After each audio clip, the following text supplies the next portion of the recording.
So yeah, man, that was a pretty sick dunk contest. Of course, Mac was awesome, and I think we all really want Mac to come back for next year if he wants to do it. To recap his four dunks a little bit. So on the first one, where you had the dude like basically just holding the other dude on his back, like mid squat, basically. I was thinking to myself, man, Mac better nail this on the first try, or else. I mean, I don't know how strong that dude is, but like it might get kind of awkward for that guy. And then, of course, he hit it off the backboard, which he had like a few dunks tonight where it was like, it looked awesome even just live. And then you saw the replay and you were like, oh my God, it just took it to a different level, you know?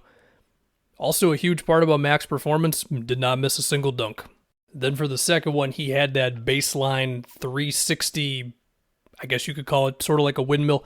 Whatever you would call it, it was awesome. And it kind of reminded me of like doing spin dunks with Jason Richardson on NBA Live and the one with D Wade on the cover, whichever one that one was. Lisa Leslie gave him a 9, so he got a 49.8 on that one, which, yeah, Lisa probably want to have that one back, but whatever, it's fine.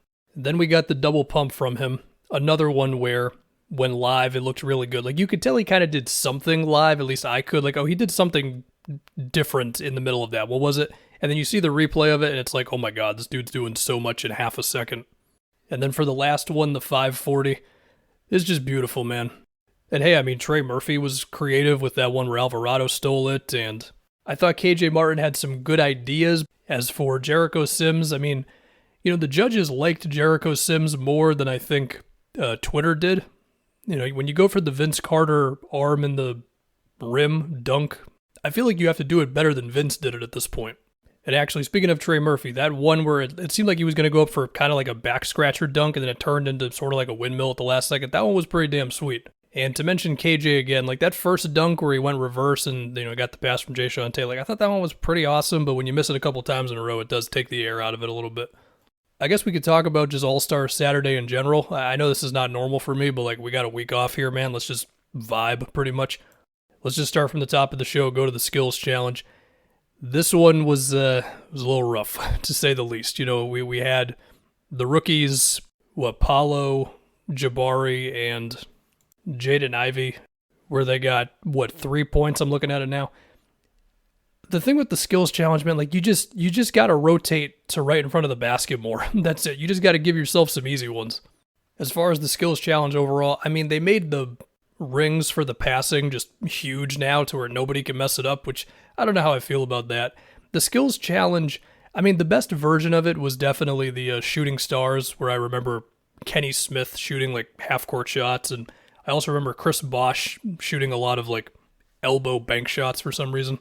I want to say there was a skills challenge at one point where it was like Darren Williams, Chris Paul, Steve Nash that was really awesome that I remember for some reason. Maybe Tony Parker was in there as well, but yeah, the skills challenge, it might be time to reassess just exactly how we want to do that. I mean, shout out to Team Jazz, which I love the name Team Jazz. It is jazz players, so okay.